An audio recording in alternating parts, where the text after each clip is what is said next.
Ocurrido el 16 de abril de 2024, las autoridades recibieron información de que un supuesto criminal perteneciente al tráfico de sustancias vivía en la colonia de Nuevo Achacoalco. Las autoridades llegaron rápidamente al lugar, irrumpiendo de manera inmediata en la vivienda. Dentro de la casa no se podían creer lo que estaban viendo. Entre las sustancias ilícitas se encontraban huesos negros, cráneos humanos, varias figuras del diablo, demonios, artefactos de fuego y un sinfín de estatuillas. Entre estas se encontraba una figura de la película Gremlins. Según información, la casa le pertenecía a Juan N., alias El Tico, donde realizaba ofrendas para solicitar la protección del grupo criminal del cual era parte. Estas peticiones se las hacía a diferentes entes, y dentro de las peticiones pedía que las autoridades nunca lo localizaran y lo detuvieran, además de pedir el mal para sus enemigos. El Tico también le mencionaba a sus clientes y aliados que él hacía este tipo de rituales y los llevaba adentro del inmueble, no solo para venderle sustancias, sino para realizar actos de presunto resguardo y pedirle a los entes que a sus contrincantes les fuera mal. Los rituales consistían en un altar rodeado de veladoras y objetos cortantes como machetes y cuchillos, una silla para sus visitantes y mensajes que se hacían con un gis blanco. Dichos mensajes se colocaban en el piso y empezaba su ritual. Las autoridades lo detuvieron y le imputaron una condena de 15 años.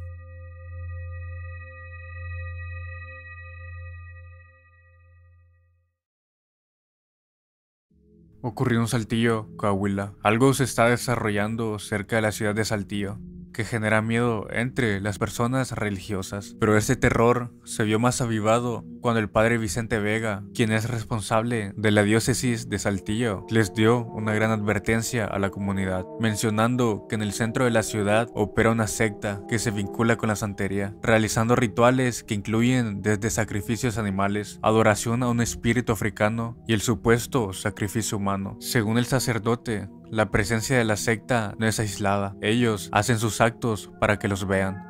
He atendido casos directamente relacionados con esta práctica aquí en Saltillo. Personas afectadas en su salud psicológica, espiritual y física.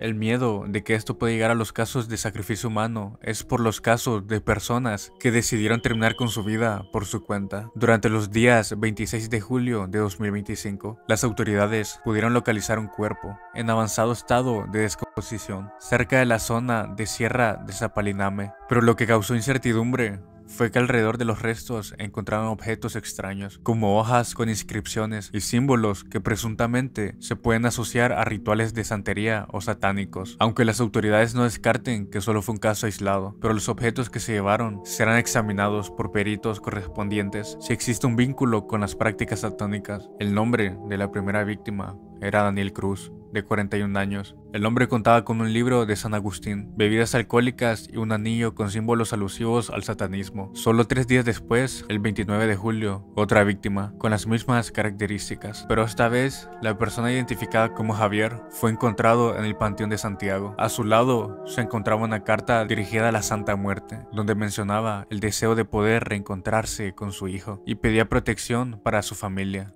Estos casos presuntamente parecen conectados han generado una cierta incertidumbre dentro de los ciudadanos de Saltillo. Las autoridades no han afirmado ni descartado si se trate de una secta satánica que está operando recientemente en Saltillo.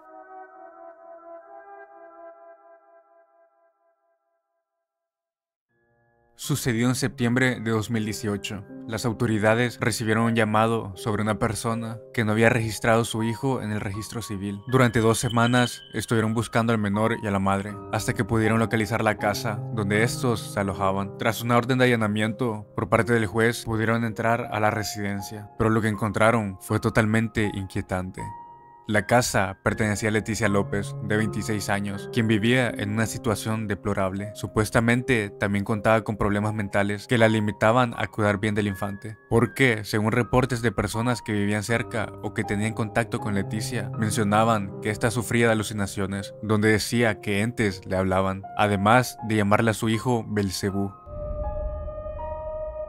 Supuestamente, en un ataque de psicosis, la madre había pensado en entregar a su hijo en un sacrificio, ya que Leticia estaba metida en el mundo de la santería, todo porque su pareja supuestamente pertenecía a una secta satánica. Fue entonces que en septiembre tomó a su hijo, quien sufría ya abusos por parte de sus padres. Leticia empezó a dibujar un pentagrama y tomó un objeto punzocortante para quitarle la vida a su hijo. La madre, en su psicosis, despojó cada miembro del cuerpo de su hijo, dejándolo al lado del pentagrama. Cuando las autoridades llegaron, pudieron observar en primer plano el pentagrama dibujado con algún objeto de color rojo, velas en cada arista del dibujo, una jaula donde tenía un ave negra, libros de tarot, magia negra y santería. Cuando los oficiales se acercaron a la mujer, pudieron observar que en medio del pentagrama se encontraba dibujado con gris la silueta del menor, y al costado de la mujer se encontraba el cuerpo del menor, despojado de sus extremidades. Cuando las autoridades detuvieron a la madre, empezaron a inspeccionar la casa, donde, además de todo lo mencionado, encontraron cráneos, figuras satánicas, figuras de chivos y un sinfín de objetos que se utilizan en actos de brujería. También se encontró una andadera, ropa y cobijas de bebé. La Fiscalía General de la Justicia del Estado de México, que no dio detalles sobre el supuesto rito satánico, informó mediante un comunicado que la mujer habría pretendido utilizar al niño para presionar a su ex esposo a regresar, ya que llevaban tiempos separados. Señalaron que fue sentenciada a 55 años de prisión y una multa compensatoria de aproximadamente 193,000 pesos.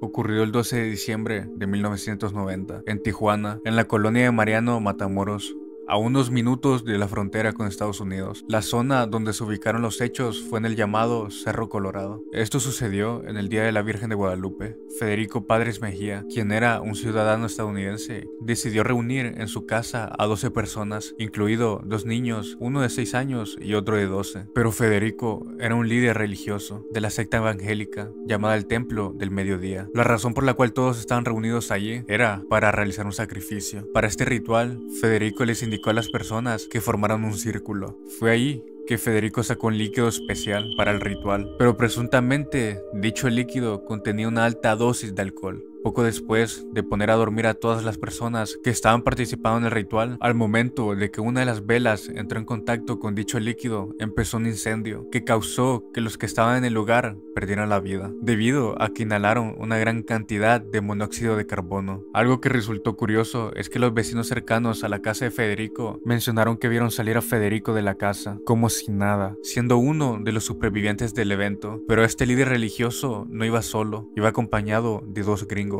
Esto porque los mismos vecinos los identificaron de esta manera, siendo estos 3 los únicos en sobrevivir a este evento. Una nota mencionó que participaban 13 personas en representación de 13 apóstoles. Se unían en círculo, cantaban y rezaban, mientras se encendían velas y se distribuía la bebida. Los 13 representantes serían poseídos por espíritus, pero esa era la única forma en que podrían ver a Dios, bajo las supuestas palabras de Federico. Cuando las autoridades llegaron al lugar, pudieron encontrar varias imágenes religiosas. Los vecinos de la zona también mencionaron que esta secta se ubicaba en varios puntos de la ciudad, y sobre todo donde habitaban personas de escasos recursos, a quienes utilizaban en rituales satánicos a cambio de comida, ropa e incluso dinero. La persona que encontró la escena fue Martín Zelaya, quien era un hijo de una de las parejas que asistieron a la casa, pero al ver que su padre no llegaba a casa, decidió ir al sitio donde se realizaría la ceremonia. Fue que al acercarse, empezó a escuchar quejidos al interior y forzó la puerta para entrar.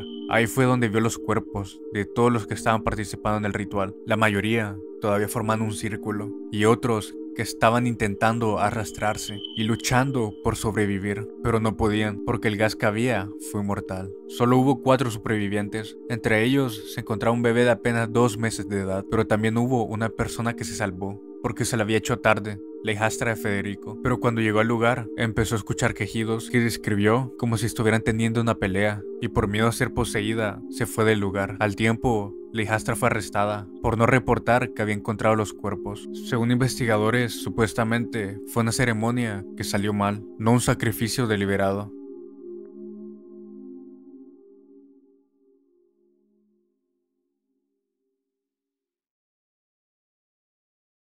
Ocurrido el 1 de marzo de 2016 en Chihuahua, México. Ivette, de 18 años, Gustavo Dorantes, de 18 años, y Omar Sánchez, alias El Osiris, de 25 años. Estaban planeando iniciar a su amigo Edwin Juárez en una secta satánica, la cual ellos llamaban Hijos de Baphomet. Bajo engaños y manipulación, llevaron a Edwin a un cibercafé, donde lo llevaron a un lugar donde no los viera nadie. Le empezaron a decir que este será su ritual de iniciación, que se preparara. Fue entonces que lo sentaron, lo sujetaron de las manos y comenzaron con el ritual. Al principio, Edwin pensaba que solo se trataba de una iniciación cualquiera, pero no tenía en cuenta que él sería el sacrificio de ese día. Entonces, una vez convencido del acto, sus amigos comenzaron a golpearlo y a provocarle heridas con una botella de vidrio en el cuello, así hasta quitarle la vida. Los criminales trataron de limpiar la escena con detergente y cloro. Según informes de la Fiscalía del Estado, al momento que las autoridades llegaron, pudieron encontrar sangre que coincidía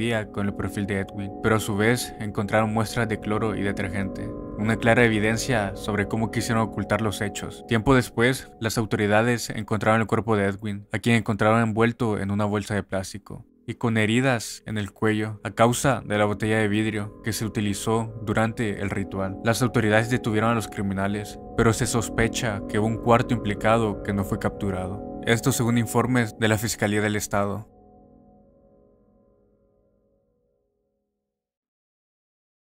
Ocurrido en México, Sonora, durante el mismo año de la tragedia de Tlatelolco. Silvia Meraz nació en 1968 en Hermosillo, Sonora. Creció en una familia en situación de pobreza extrema, donde rápidamente, a sus 16 años, tuvo su primer hijo, Ramón Palacios, en 1984, después con su primer esposo, Martín Barrón, con quien tuvo otros 3 hijos, Iván Barrón, Francisca Barrón y Georgina Barrón. A los 29 años, tuvo su última hija, que se le conoce como Silvia, teniéndola a los 29 años. Podemos situar que los sucesos empezaron cuando Silvia Meraz vivía con un hombre, el cual era 5 años menor que ella, Eduardo Sánchez. Eduardo tenía un hijo menor, que había tenido en una relación anterior, llamado Martín Sánchez. De acuerdo con la información, Silvia se empezó a interesar en realizar actos de sacrificios humanos y que estos le brindarían riqueza. Ella estaba convencida de que al ofrecer sacrificios humanos a la Santa Muerte le traería beneficios, tanto en lo económico como en la salud, y le daría protección a la familia. Después de manipular a toda su familia, Silvia les encargó que su primera víctima sería Clotilde Romero, una mujer de 55 años que era amiga de la criminal. Clotilde vivía a pocas casas de Silvia, no contaba con parientes cercanos y se ganaba la vida vendiendo paletas. Fue entonces que decidió tomar la vida de Clotilde. Silvia se acercó a ella el diciembre de 2019. A través de engaños llevó a Clotilde hasta un lugar abandonado, donde decidió quitarle la vida con una hacha. Durante un interrogatorio, Silvia reveló que le pidió a Clotilde que levantara un billete de 20 pesos del piso. Cuando ésta se agachó para recoger el billete, Silvia fue directamente hacia su cuello, despojándole la cabeza en el acto.